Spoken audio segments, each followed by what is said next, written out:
আমি তোকে বলেছিলাম না আমার জামা কাপড় ওয়াশ করে রাখতে। এখন আমি কি করে রেডি হতে যাবো বল? মা, সোহানা, আসেন আসেন বসেন। পাপা কেমন আছো? ভাইয়া ভাবি ভালো আছো? হ্যাঁ মা, ভালো আছি। তোমরা বসে গল্প করো, আমি তোমাদের জন্য চা বানিয়ে নিয়ে আসছি। পাপা এই নাও, ভাবি এই নাও, ভাইয়া। সোহানা, তোমার মুখে কি হয়েছে? মনে হচ্ছে তো কেউ তোমাকে মেরেছে। কি যে বলো না ভাবি, কে মারবে আমাকে?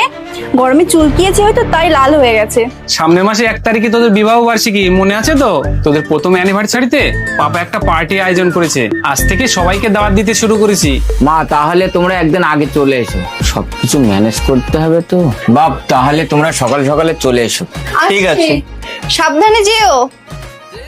যখন তোমার ভাবি তোমার মুখের এই থাপ্পড়ের দাগগুলো দেখে ফেললো, তখন তুমি তাকে সত্যিটা বললে না কেন? সবার সামনে কেন বললে না যে আমি মেরেছি তোমাকে?